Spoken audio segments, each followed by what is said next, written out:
सपनों की दुनिया हर एक इंसान बसाता है, सपनों की दुनिया हर एक इंसान बसाता है, लेकिन पाता वही जो अपना नसीब लेकर आता है। वाह छोटे महाराज, नसीब नसीबनी વાત છે હે સાહેબ। બાકી હાસ્ય તો ખપે જગ્યાથી મળી જાય। હમણાં હું મારા કાકા પાસે ગયો, મેં કીધું કાકા હું તમને જોઉં તો ગણપતિ બાપાની યાદ આવે। એ કેમ? મેં કીધું એમની ઘરવાળી બે હતી, રીધી ને સીધી, અને તમારવાળી જીદી। પછી જે મને માર્યો છે એવા જેવું નથી। અમારી ઘરની બાજુમાં બે મિત્ર રહે છે, એકદમ પાકા મિત્ર, જિગ્નેશ ને હાર્દિક। આંદોલન વાળા તો નહીં ને? ના ના ઈ નહીં, આપણે એમાં ન પડી। એ અમુક જગ્યાએ પાસ થઈ ગયા છે, હવે જોઈએ અહીંયા શું થાય છે। હા હા, તો એ મેં બને કીધું કે આપણે બે ટેક રાખી, એક ટેક રાખી, તમે આખો દિવસ હા કહેવાની, મને આખો દિવસ ના કહેવાની, ખપે થઈ જાય, હા જ કહેવાની। તો મને કીધું ભલે। તો જિગ્નેશનો વારો આવ્યો, સવાર સવારમાં ના જ કહેવાની, જે થઈ જાય ના કહેવાની। તો સવારના વહેલો ઉઠ્યો, એની ઘરવાળી કીધું ચા પીશો? હા તો કહેવાનું કે ના।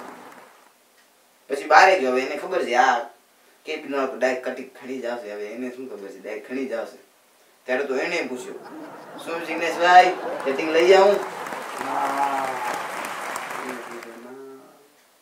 પછી એને એક ચપ્પલ વેચીને સાયકલ લીધી છે, એ હું રોડ ઉપર રાખી। પોલીસ વાળે પૂછ્યું આ સાયકલ તમારી છે?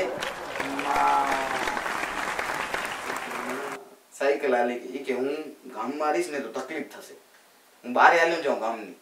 તો નદીએ નાવા બેઠા, એમના કપડાથી ઝાડ ઉપર ટીંગાડીને રાખ્યા હતા।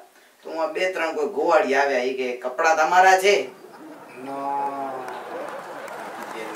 3 દિવસ સુધી નદીની અંદર પડ્યા હતા। હા પછી હાર્દિકની વારી આવી, હા એને આખો દિવસ હા કહેવાનું। હવે જો ઈ કેવો ફસાય છે, હા અમુક જગ્યાએ તો ફસાઈ ગયો છે। હવે આમાં જોઈએ શું હાલ થાય છે। હવે સવાર સવારમાં એને ફોન આવ્યો કે હાર્દિક તારો કોઈ કપડાનો ઓળખીતો છે? ના તો કઈ ના શકે બિચારો। હા પછી હું ગયા, હું 2 લાખનું બિલ બન્યું। પછી કે હાર્દિકભાઈ, જો દુકાનનો માલિક હતો, કે હાર્દિકભાઈ તમારા ખાતામાં નાખી દઉં?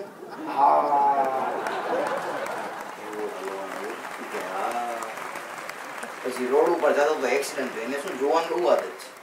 તું આ જોવા ઉભો રહ્યો, પબ્લિકે પૂછી આ એક્સિડન્ટ તમે કર્યો? પછી જે પબ્લિકે સેવા કરી છે, હજી સુધી મેવા ખાય છે। આવા મેવા હોય નહીં, પણ સાહેબ હાસ્ય તો ખભી જગ્યાથી મળી જતો હોય છે, પણ જીવનની અંદર બે વાત કાંઈક એવી હોય કે જીવનની અંદર ઉતરે એવી હે સાહેબ। 1000 खुशियां कम है एक जिंदगी को हंसाने के लिए, 1000 खुशियां कम है एक जिंदगी को हंसाने के लिए, पर एक गम काफी है जिंदगी को रुलाने के लिए। બાકી હાસ્ય તો ખપી જગ્યાથી મળી જાય। હમણાં એક દારૂડિયો રાતના 1:30 વાગ્યો કાંઈ ગોતતો હતો, તો રાતના 1:30 વાગે ડીએસપી સાહેબ આમાં આંટો મારીને આમ નીકળતા હતા, તો જોયું કે આ શું કરે છે। એને પૂછ્યું, એ શું કરે? 100 રૂપિયા ગોતું છું। તો એને ડીએસપી સાહેબને બિચારાને ગોતો, તો એની જે જીપની લાઈટ હતી એ તેમ સાઈડ કરી કે ગોત તું અહીંયા ગોત, વળી એમ કે અહીંયા ગોતો, વળી દારૂડિયું હું ગોતે। તો ડીએસપી સાહેબને એમ તો કે હું મદદ કરાવું બિચારાને। તો ડીએસપી સાહેબે ગોતાવાની મદદ કરી। 1-2 કલાક થાય, ડીએસપી સાહેબ પછી નથી રેપજી કે તારા 100 રૂપિયા અહીંયા જ ખોવાણા છે કે હું આ ખોવાણા છે? ત્યારે દારૂડિયાએ ચોખટ કરી, ખોવાણા ક્યાં છે, હું તો ગોતું છું, મળી જાય તો।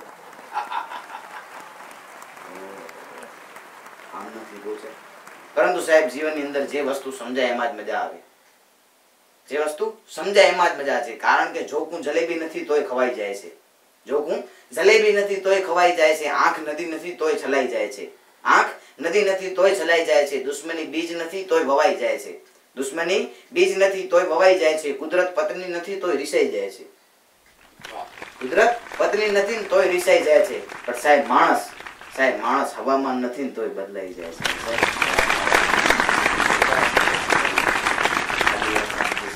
ખૂબ આભાર દીક્ષિત મહારાજના। જય